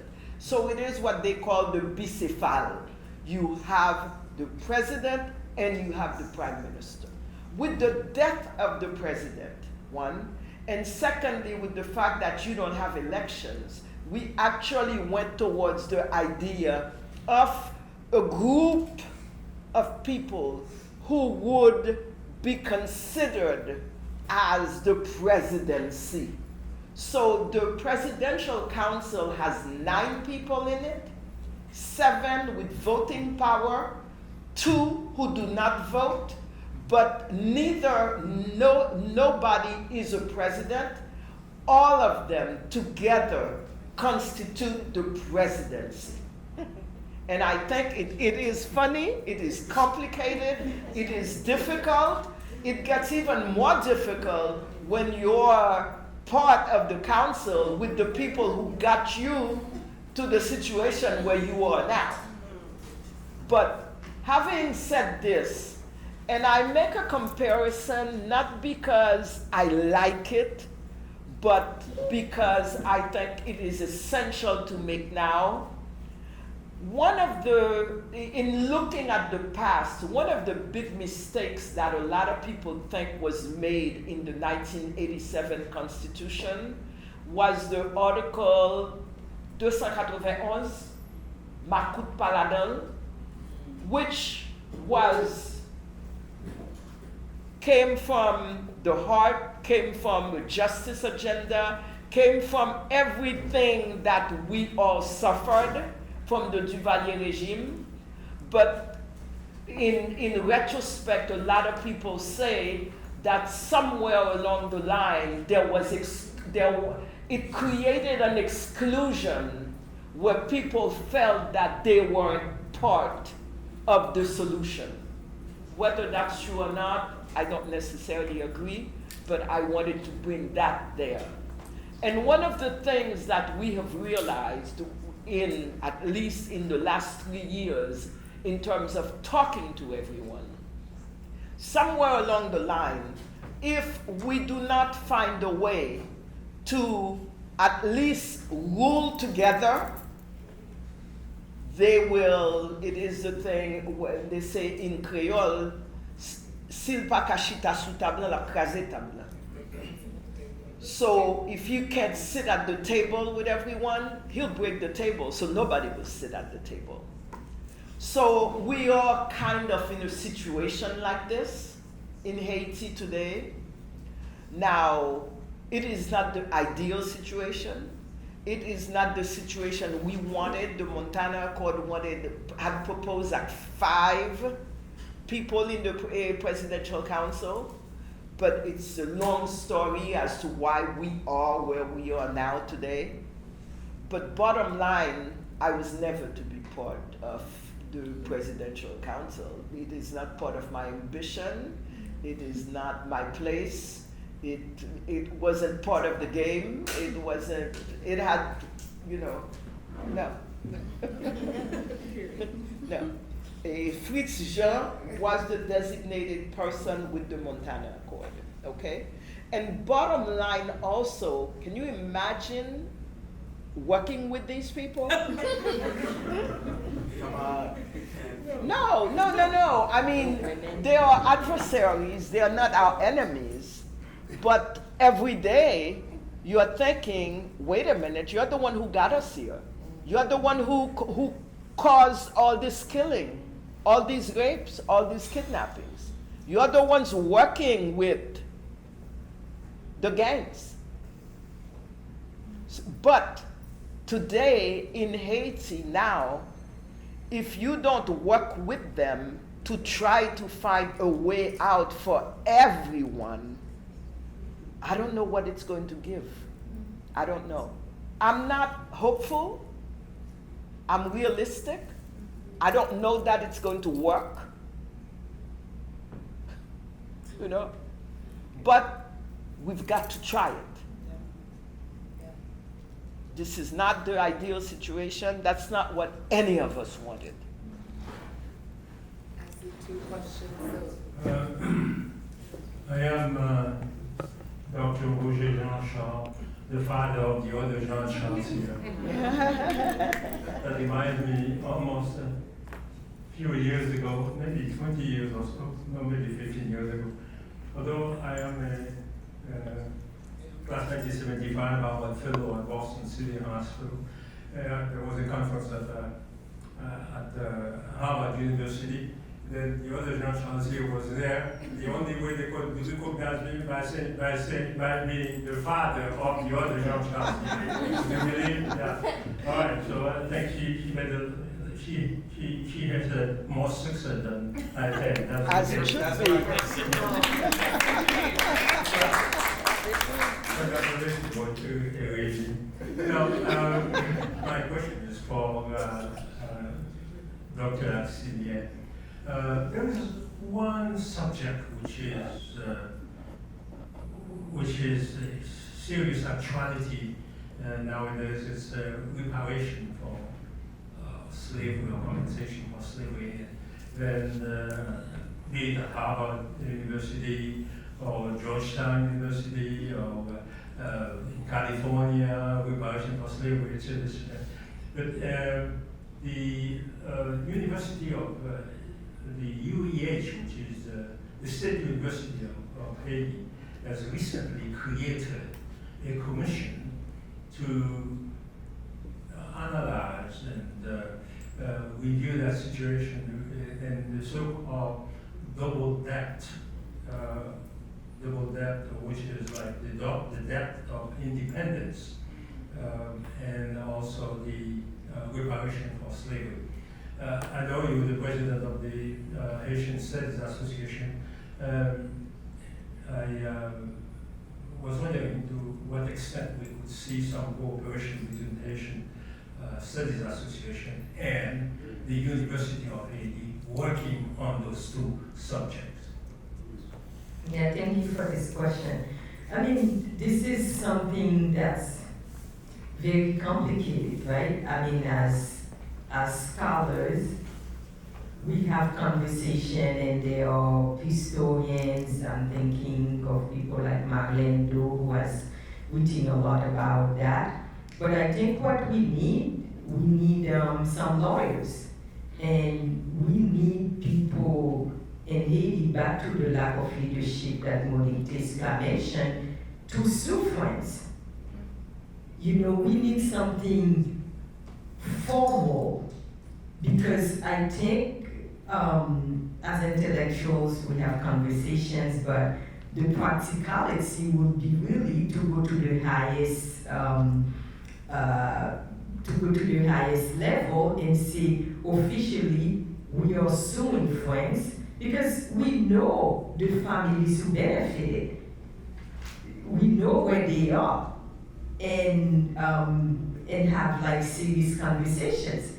And given the current situation in Haiti that has been ongoing, where people are in survival mode, there's a lot of analysis and conversation, but I don't know what officially can and is really being done. And from the perspective of the Haitian Studies Association, this is something I would gladly bring to the board. But we ourselves, we are in a period of transition, trying to figure out whether we're going to be affiliated with a university. In fact, we need money. So if you know anybody who has money, no, but on a serious note, this is the organization that people like you, that people like Alex Cantab, Mark Pou, that many of you know, who really get this Florent founded, and people like Dr. Jean-Charles and I, are standing on the ground of the work that you all built. But in order to continue, it's a different time for new scholars like the young lady who talk about the think tank. For them to continue, we need structure.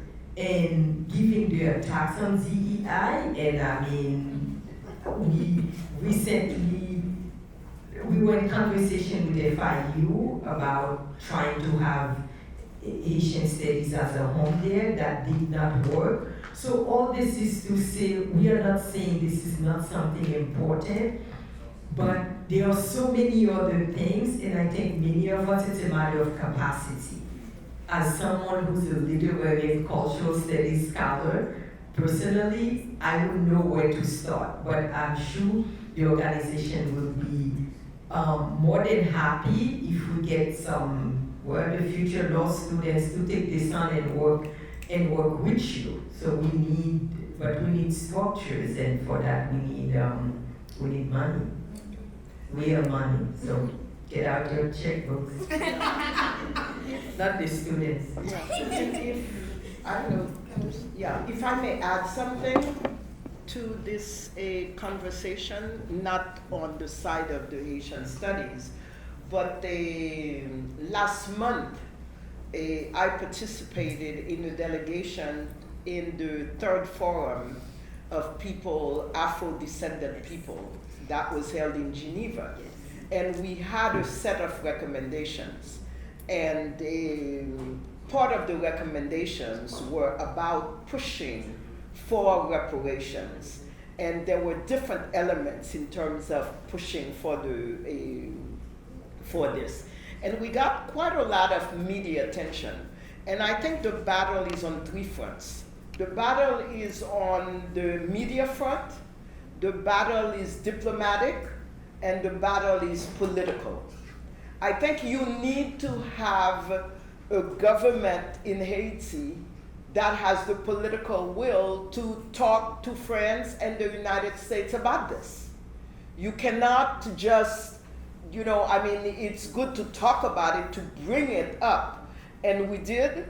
The forum recognized the need for reparations, so it will be in the recommendations. That is one. The UN chief for human rights also recognized the need for reparations, and we really got a lot of media attention around that time. The next part now is diplomatic. For example, going to the UN, perhaps present a resolution at the General Assembly and get the countries of the world to vote for a resolution like this, but you need a Haitian government that is willing to do this and bring it and work, and that will have some attention. The Security Council will never do it, they'll never touch it. So you need that in terms of a diplomatic win. CARICOM also has a commission on reparations. We need for Haiti to be more involved working with that so there will be more voices.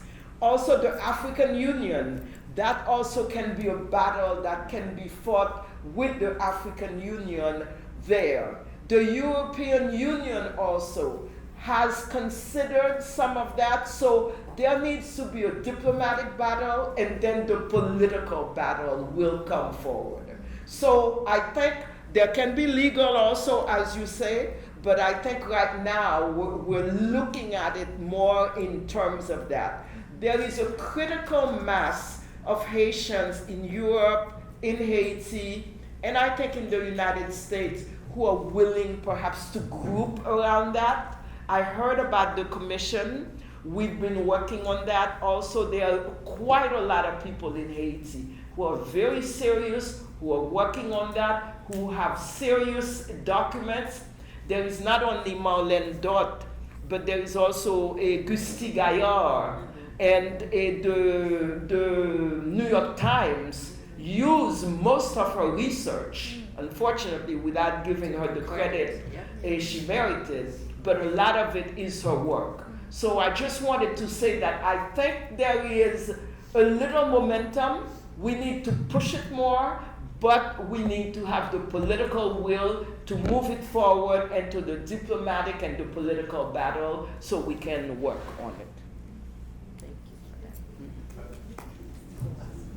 Good evening, everyone. I want to thank the panelists. I want to talk about this fabulous woman we call Regine, Dr. Regine Jean-Charles, and thank you for organizing this event. My name is Caroline Desiree. I'm with the Association of Haitian Women, and we provide a lot of different type of work, services, and organizing. I come from a progressive background. And I will say that Haiti destabilized the status quo back in 1803, 1804.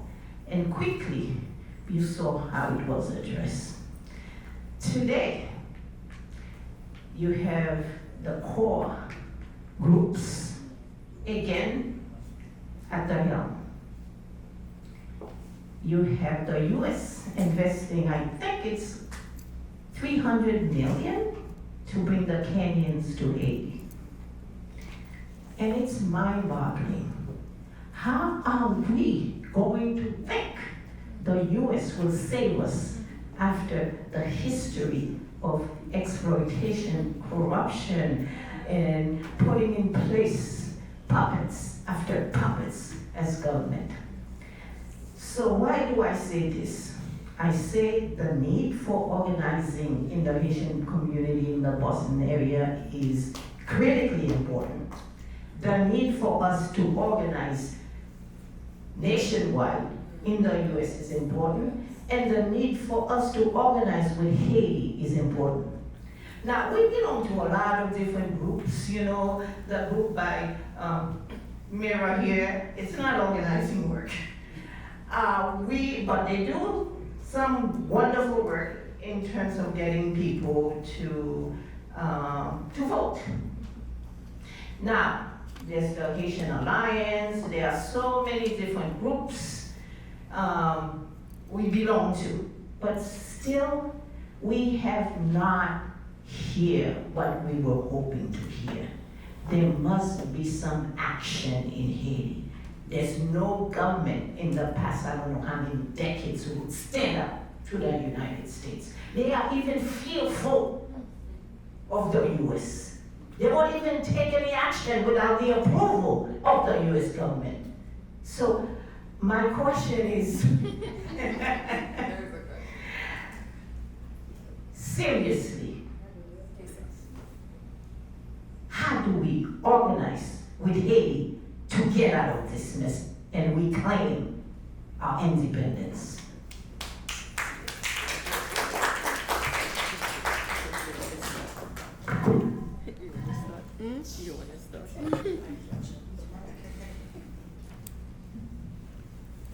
I was at a meeting last week at the State Department, and I talked about the fact that the first thing I said was that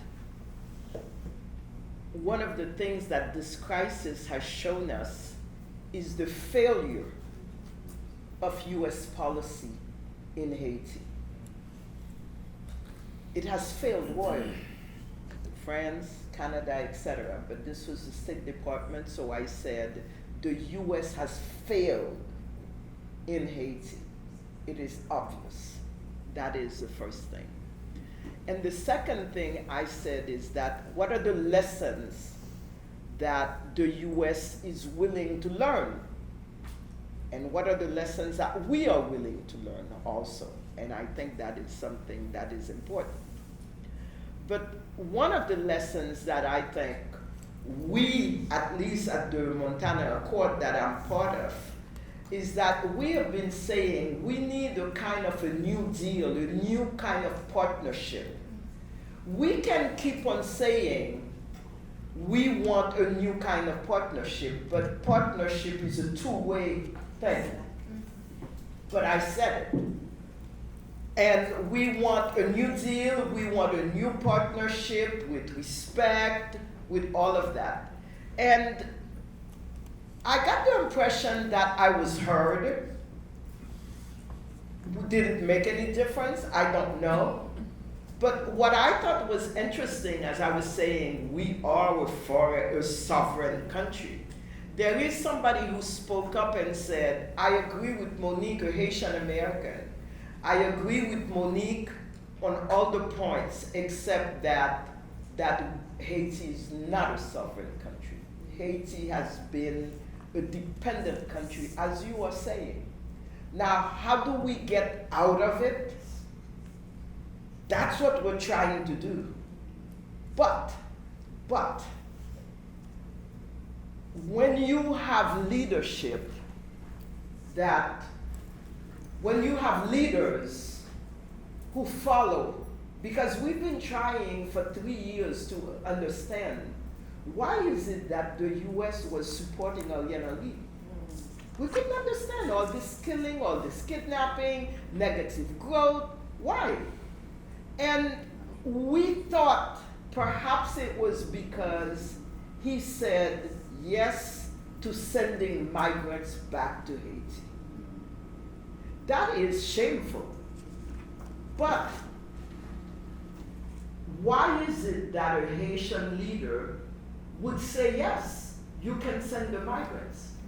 Now, if I were, very often on Twitter, I say things like this. If I were a minister, I would do this. I know if I was in a leadership position, I would say no. But he said yes, and that's what we have had for a long, long time. And when we have had Haitian leaders who have said no, for example, I remember the last one, Préval, who had said no when they wanted to do the mess that they did with elections. They threatened that they would remove the visas of his stepchildren who were at the university in the United States. So then he had the pressure of his wife. Listen, my kids are studying. They're trying to get their degrees. When you had Aristide who was saying no, he was put on a plane and removed. So somewhere along the line, until we can have the kind of leadership in Haiti who can say no, who have the backing of the population, of their constituency when they say no, we're going to be still in that position until and unless the US then kind of softens, mellows, or whatever. I don't believe they're going to do this, but I wanted to make sure to let you know it is a two-way deal. It is Haitians who are also not saying no. When the US is calling, there are some, I know some, who when they are called, I'm sorry, no. But you must deal with some of the consequences. But it's a construct, and it's what we're trying to build now. This, that we must start saying no to these people. We must know what our vision is. And one of the things that I thought was interesting in the State Department, which was fairly new, was the head of the, I guess, Latin America or whatever, who had said, ideally, we like to deal with a state that has its leadership that has a vision. But we haven't had that in Haiti in a long time. We have time for one more question. I want to thank everyone for being here. I'm going to ask actually Cécile for you to respond to the last question only. I also wanted to invite you, one of the things that we do often in Africana Studies when we have events like this is we invite people to write on these sheets of paper what they dream of, what they imagine, in terms how we can build a better world together. And I think thinking about Cécile's comments and her reference to Ibij's article in the New Yorker, you can use some of those. You can, if you wouldn't mind, just writing on one of those pieces of paper, what is a dream that you have for Haiti? And we have a student who has a question, so this is the last one that will close this up. Good evening. Thank you so much, Dr. Cécile and Monique, for coming today and talking with us, telling us about what's going on in our country and how we can better support our people there. Thank you, Dr. Haitian. I'm so happy to be here. So my name is Laurie Joseph. I am a student here at Northeastern and also the Public Relations Coordinator for the Haitian Student Unity. And I have three. Okay.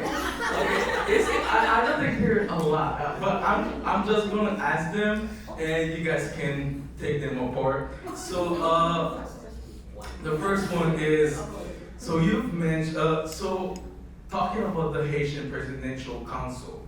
So I do the news a lot. I try to remain updated about what's happening home, and I know that there are some factions in that council that are really keeping them from moving forward with the task that they've been assigned to.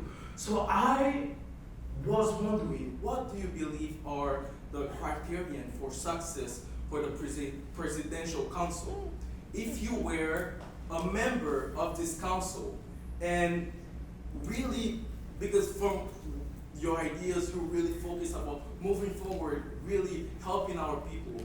If you were a member of this council and you found yourself among those people, what actions would you have taken to really get them together so they can to focus on the people? That is the first aspect of my question. The second one is, so we are students here at the Haitian Student Unity, and I came with the belief that although we are students and we are in the United States, we have the force to be capable of positive change for our people. And I do have ideas on how we can get there, but I would like to have your thoughts on what would you say are the action steps that us young people can take to be of support and assistance to our brothers and sisters in Haiti. These are my questions.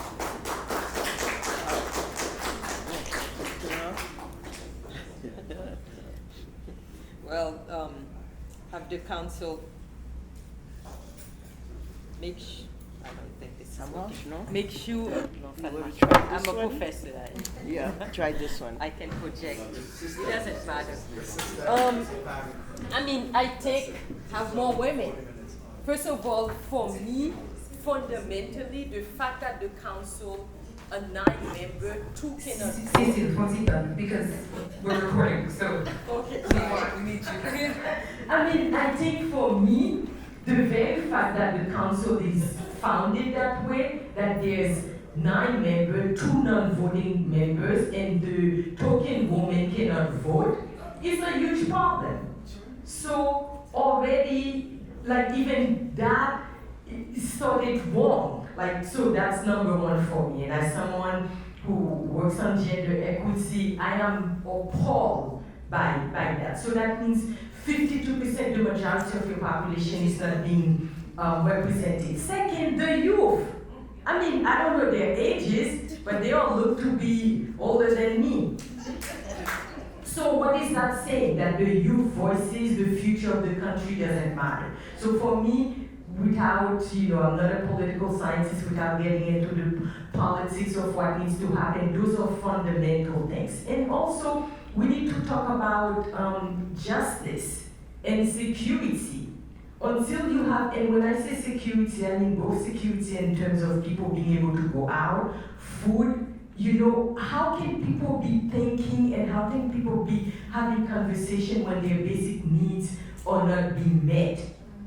And I will, say part of your questions in terms of what can you do, change the narratives. By being here, to me, that's already important. By changing the narrative about Haiti, by changing the narratives about what Haitians look like. And earlier, while waiting for this event, I was speaking to 2 colleagues, I won't mention their name, and one of the things we were saying, one said, it sounds better in Creole, c'est pas que Haiti pas des amis, Haiti pas qu'on choisit amis. Which says it's not that Haiti does not have friends, Haiti does not know how to choose its friends.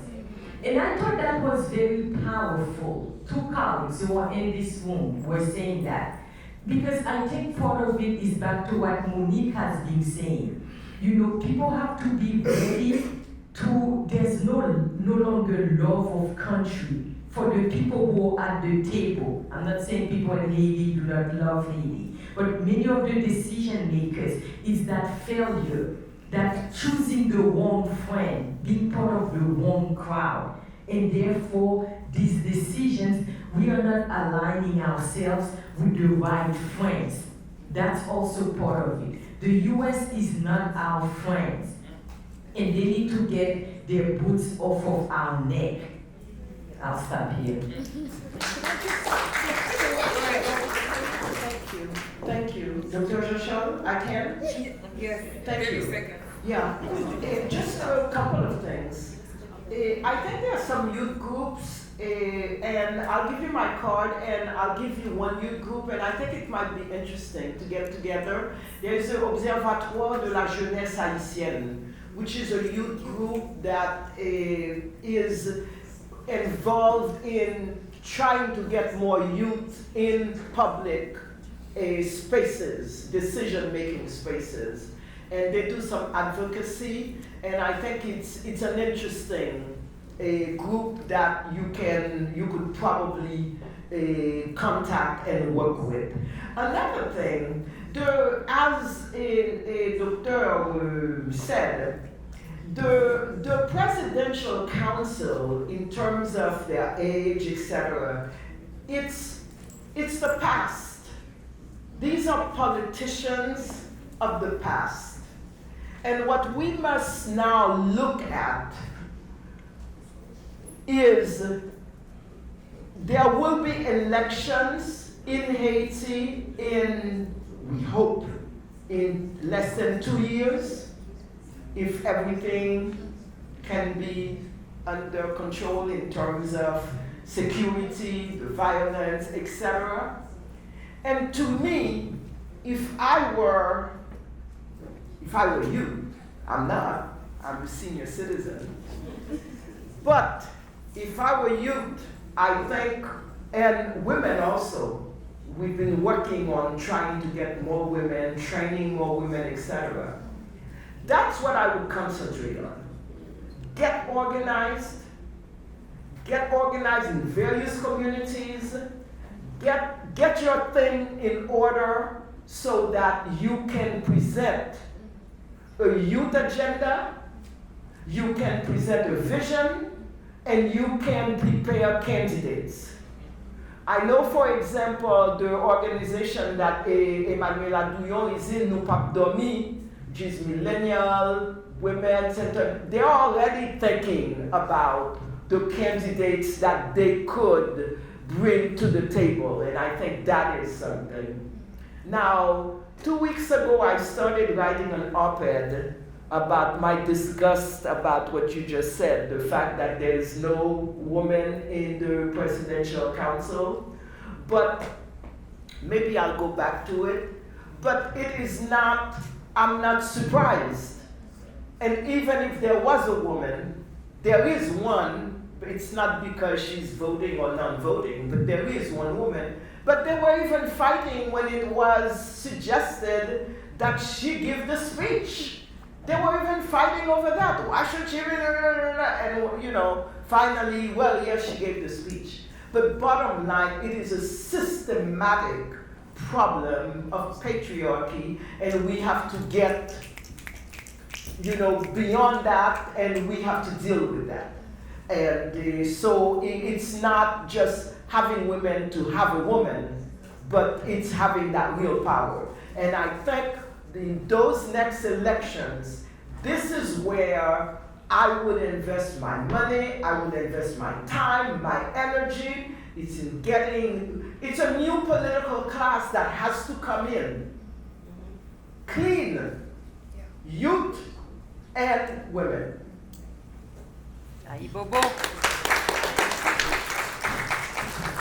Thank you so much to you both for this enriching conversation and to our audience for your participation.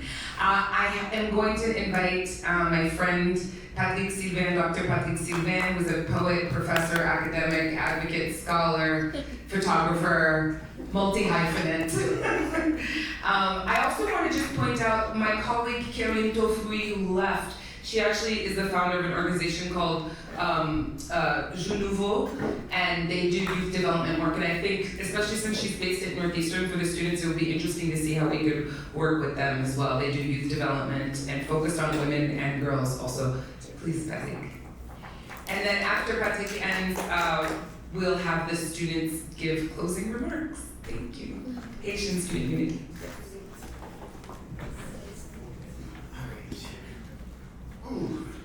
Thank you very much. I'll just read a couple poems. I'm not going to say anything about politics. I'll let the poetry speak. But one of the fundamental issues I'm just telling Lucy is we don't have a history of political party in Haiti.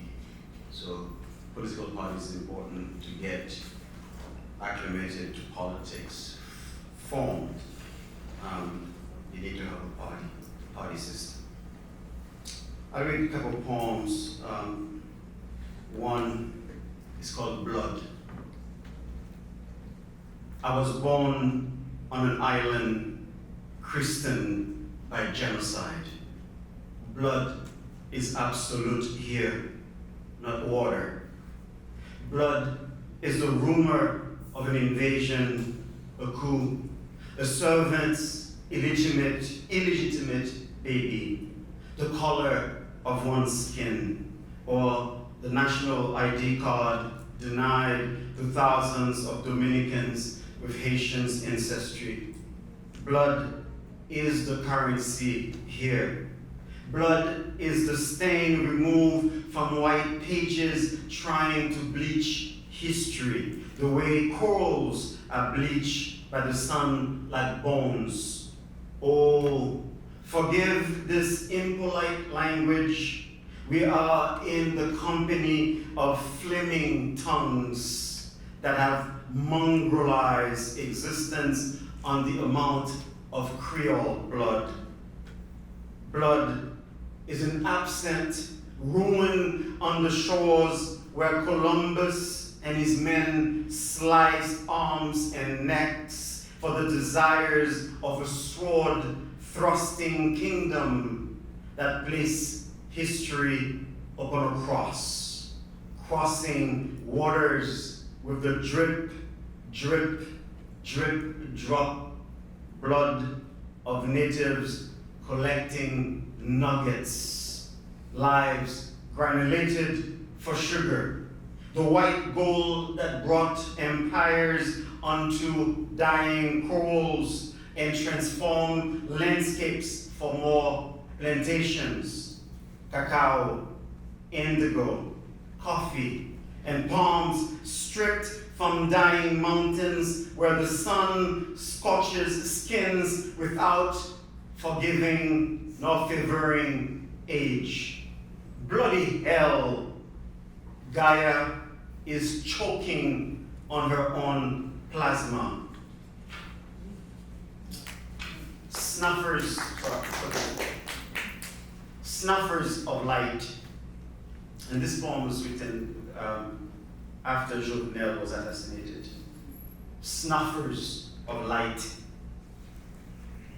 Some of us did not see the weapons coming once again from overseas. Muskets, like fingers of a foreign god hanging from the clouds. For over 2 centuries, we've been on our knees, supplicating to let our dreams flourish like wild flamenco flowers, always wanting to be the servants of light upon which our ancestors swore carries an age-old meaning for the people. Demos. Demos. Those for whom the light constantly beamed as we tilled the land beyond dreams for our daily bread, for our sleep might be strong. Demos. Demos. We are forced to enter a field absent of light where Kentucky rifles spit ductile lead mini balls that pummeled the guides of our past into oblivion. Demos. Demos.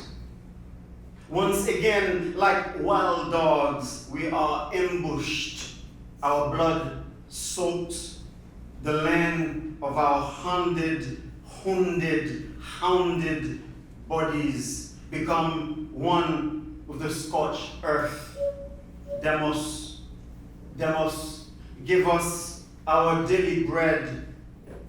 Demos, once again, bodies become one with the scorched earth. And the last poem has to do with the gangs. Scorching dreams.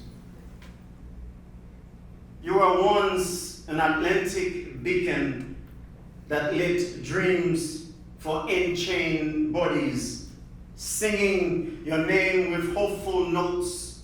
Ayiti, Ayiti, Ayiti. Now, voices are choked with lumps of burning coal in black throats. Someone is scorching you alive, mirroring the way plantations were charred. Someone is sipping scotch, smooth, dark amber, blended malt, sharp on the throat. There is money to be made on your back. Your gut is filled with minerals, while children gag on scotch bonnet. Someone is drinking scotch, hooding the future with boys like wolves. In broad daylight, hopeless men turning werewolves hunt their own shadows in depleted streets where babies cast glances towards elsewhere. You, Haiti, were once a beacon, a heaven for all backs carved by whips of unfreedom. Now, your hand-wringing children flee with hearts ablaze. Thank you. And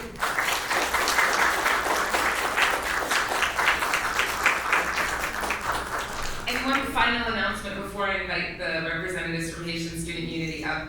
Please, on Friday, we have the Friday at 12 p.m., there is a Haitian flag raising in honor of Haitian Flag Day, which is Saturday, May 18th. But on Friday is the flag raising at City Hall. And as was mentioned earlier, we have the Haitian Parade happening on Sunday at 12:30 in Mattapan Square. So I hope that you'll take all these opportunities to celebrate Haitian Heritage Month and Haitian Flag Day, and my birthday, which is also on May 18th.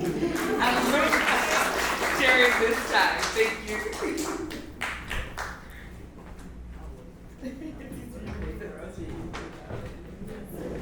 Hi everyone, I'm Shania. I'm a rising fourth year biology major here at Northeastern.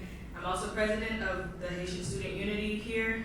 I have some of my executive board members here with me, David Lloyd and Jordany. Our goal is to unite the Haitian students on campus and the surrounding Boston area to give us a home away from home. We aim to share our beautiful culture with all Northeastern students, and we're eager to continue working on this and passing on the work that you all are doing. Thank you, Africana Studies, for having this informative discussion, and thank you to all the speakers for all of their insight. Ayiti, peri.